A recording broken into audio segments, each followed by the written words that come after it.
Hi, I'm the Garrulous Gecko, and I just watched Shutter Island for the first time. I'm gonna talk about it.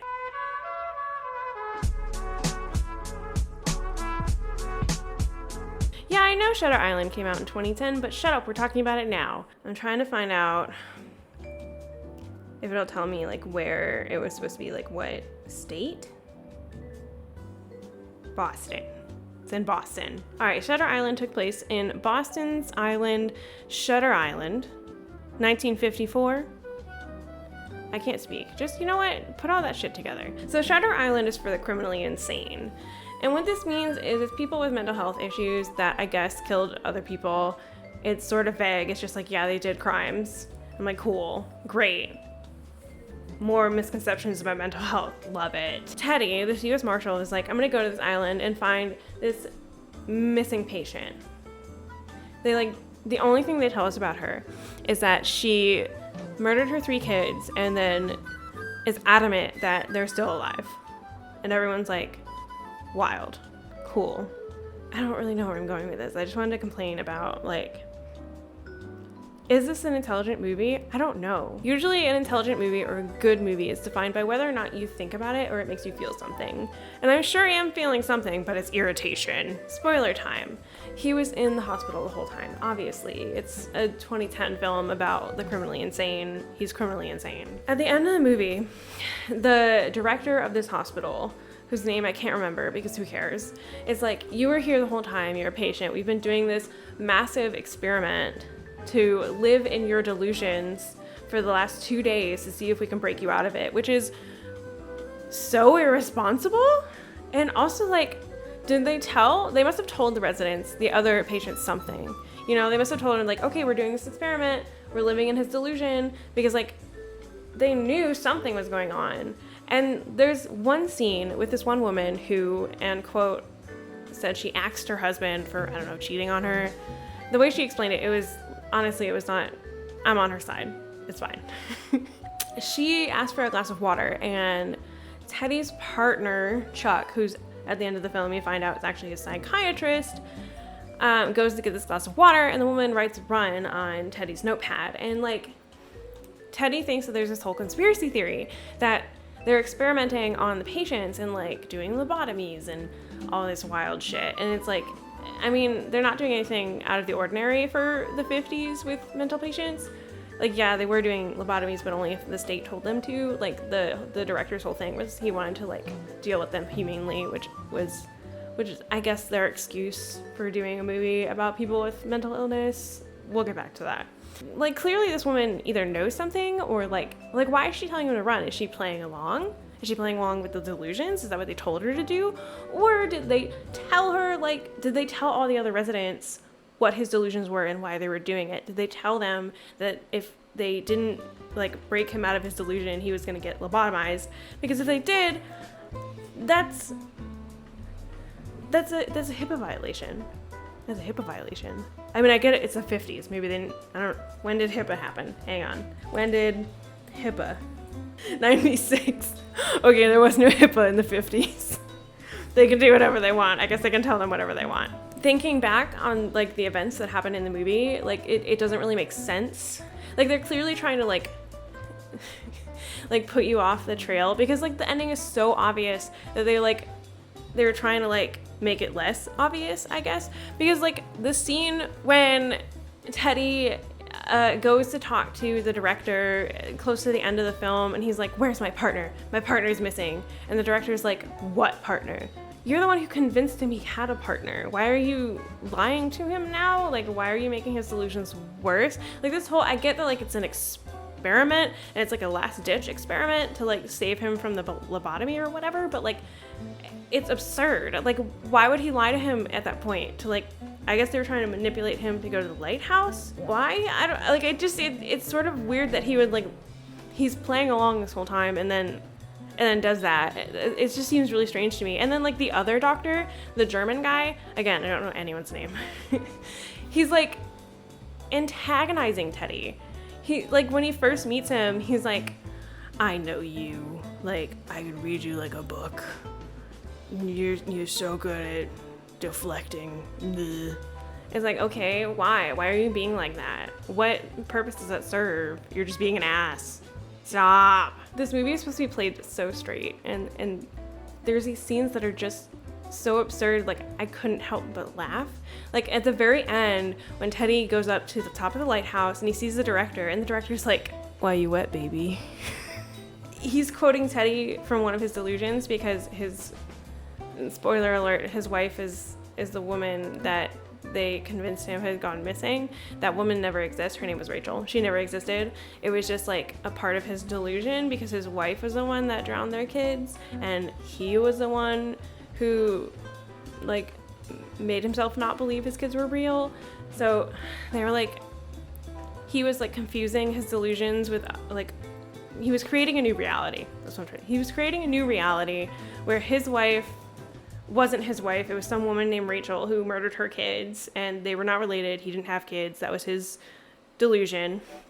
And then his real name was Matthew Ladis, and he changed his name to Teddy something. And in that final scene with the director, they have this thing behind a curtain which you kind of think is an electric chair or something. Like you're not sure what's back there. You think it's gonna be something crazy, and it's a whiteboard with like these names on it, and it's like, you just made anagrams of these names. So like any bit of like wit or like intelligence that this movie had, literally they lost it at the end, because they explained everything. It's like, I got it. I figured it out. It's like, you don't have to do this. And then like by the time you figure out the whole story with like his wife and killing the kids and then him killing her, they show you that scene even though you already know. Like they've already explained everything that happened, and it's so redundant. And Leonardo DiCaprio's performance in that scene is so boring. Like he just found his kids floating dead in the water, and he's like, no, it's so unconvincing. I was just laughing that whole scene because it's so bad. And like, I mean, I'm biased because I don't really like Leonardo DiCaprio. I know, hot take, like everyone's gonna get mad at me because I don't like Leonardo DiCaprio, whatever. It was almost an intelligent film. It makes me so angry. It was almost there. And then like his whole like character, like Matthew / Teddy, the main guy, Leonardo, his whole character is based on the fact that he has PTSD from being in the war and seeing the dead bodies of all the Jews and fighting the Nazis. And they keep coming back to this scene with like these frozen bodies like falling out of a train, and it's actually very effective. It's a really intense scene, but the reason they use that scene is parallel it with his wife and his daughter, and eventually like, and when he goes back to that scene, the woman and the girl like seem to come alive in the ice, and the girl's like, why didn't you save me? And that's like a recurring delusion he has. So like the whole reason they go back to that scene is just to be a parallel with why he couldn't save his children, and that's so lackluster. Like there's so much more they could have done with his background as a man in the army. An armyman. I don't know. And then you find out later that he feels like he's a murderer because they were grouping up the Nazis at the camp, and they were in a line. They were walking them out, and I guess they were supposed to take them hostage, but one guy tries to run, and Teddy shoots him, and then everyone starts shooting, and they kill all these men. So he feels like it was a massacre, and it was unfair, and they basically like stooped down to the level of the Nazis, which I feel like is no. They had every right to kill the Nazis. Like, it's okay, it's not a problem, but like that, I find that so problematic because in the final scene, which is supposed to, I think they meant it to be ambiguous, but it wasn't. The psychologist comes and sits next to him to talk to him to see if he had actually realized and like come out of his delusion, or if he was still in it. And he says like he's still acting like he's the U.S. Marshal and not Matthew Ladis. And so the partner or the psychologist looks over at the guys and like kind of shakes his head like, we gotta lobotomize him. He didn't come out of his delusion.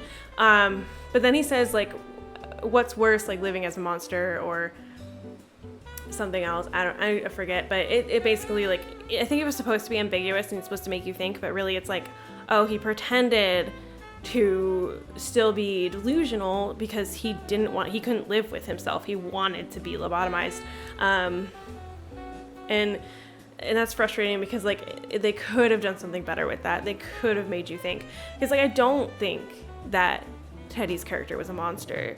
I think he had every right to shoot the Nazis. I think he had every right to shoot his wife who just killed their 3 kids. Like that's an appropriate reaction. I mean, yeah, we're supposed to like let the law like take justice into their hands and not take justice into our own hands, but like no. he was in the right. And like, yes, now he's suffering from PTSD, and he's delusional, although they never really say that, which makes him kind of fall into the ambiguous disorder trope. But I mean, it's pretty obvious it's PTSD. It's both PTSD from the war and PTSD from seeing what his wife did and then killing his wife. Like, they're both adding to his delusions, which is why they have that parallel in the visual imagery. Speaking of the visual imagery, I think that was the best part of the film. In the beginning especially, they have this really cool cinematography where they're kind of like snapping back and forth, like it's a perspective, like it's like someone looking back at this conversation, and it kind of gives you whiplash, and it's kind of like, it's a little creepy, you know, it adds to this vibe, and it's really neat, and I like the way they did that. And I think the visual storytelling of the movie is so intense and so good, especially like when he first dreams about his wife, and we learn of his original delusion, which is the man named Matthew Ladis, which he had separated from himself, had burned down their house and killed his wife, and they never had any kids. That's what he believed. So he's having this dream, and she's like burning up, but she's also like soaking wet, and like she has like blood on her chest, but her back is burning. So you know that like there's different things going on here, and we don't know what the water is for yet, which I think is really interesting. And then he wakes up, and there was a storm, and it was dripping on him. So it's like, oh, okay, like you kind of forget about it because you're like, oh, he was getting rained on, so that's what he dreamt of. But it's actually like really interesting foreshadowing. And they do it again before they reveal everything, but really close to the end, he blows up the director's car, and his wife and his daughter are both standing there hand in hand, and he like blows them up. And now the fire was actually something that his wife lit his apartment on fire, and no one got hurt. Like, it was fine. It was just an event in his life that he went back to and like combined to make this new reality. But that scene is really cool because it shows his regret and shame, because he feels like he's also responsible for killing his children because he didn't get his wife help. So I really like that scene. But then like they go on to like explain that, like they make Teddy's character say that, and I'm like, you don't need to say that. There's so many, like, the writing itself is so redundant, and like the visual storytelling was enough, and they just kept pushing it down your throat. It was so ham-fisted, and so frustrating. Also, Mark Ruffalo was in it, and Mark Ruffalo is a treasure. He's an absolute treasure, and should be in all films. He should be all characters. He should be every actor. Just replace everyone with Mark Ruffalo, and we will have world peace. Problem solved. Mark Ruffalo. The point is I'm mad at this film because it could have been good, and it wasn't. I guess in the end, it did make me think, but it made me think about how I didn't like it. So does that count? Is it still a good film?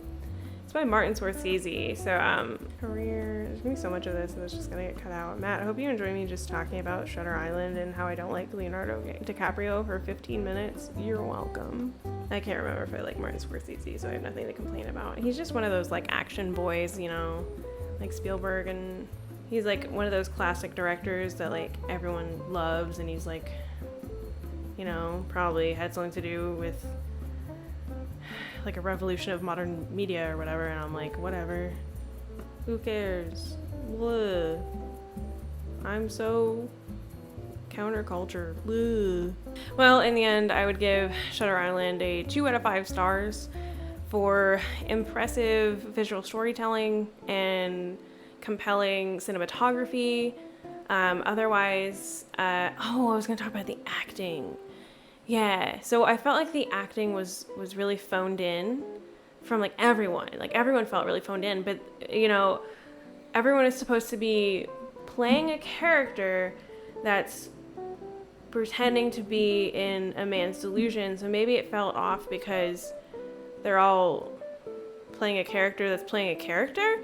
I don't know. I didn't feel very immersed in this world. And it's weird that they like took the first really obvious route of like, oh, it's a mental hospital that's experimenting on patients, and then they switched it to the other obvious route of he was a mental patient the whole time. It wasn't much of a twist. I just, wish something more interesting had happened.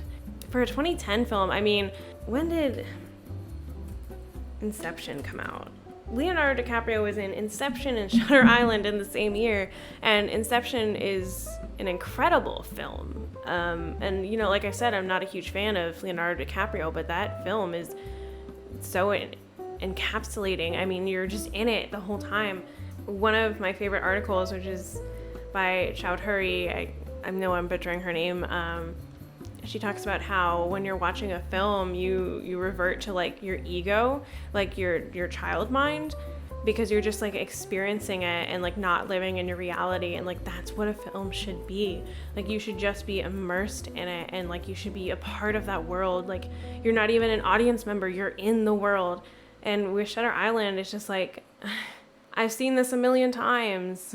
Like there's nothing interesting about it except for like maybe his history with the war and like thinking about how his actions related to the Nazis' actions. Like that could have been way more interesting if they had really dug deeper into that, but because they kind of left it on the surface level, it feels like they're saying his monstrosity was a part of his mental illness. Because in the whole beginning of the film, he kept like, he wanted to call, like he didn't want to call everyone else a patient. He like wanted to refer to them as like people who were crazy.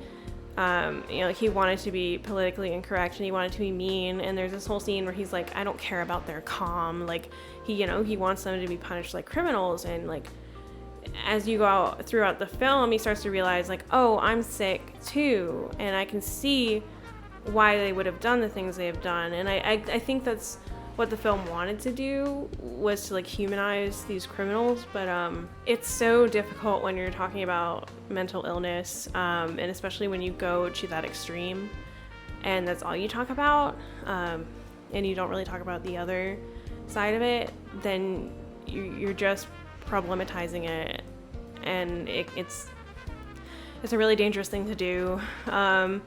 It's really hard talking about mental illness in media, and I mean I'm going to talk about that in my next trope video if you want to check that out.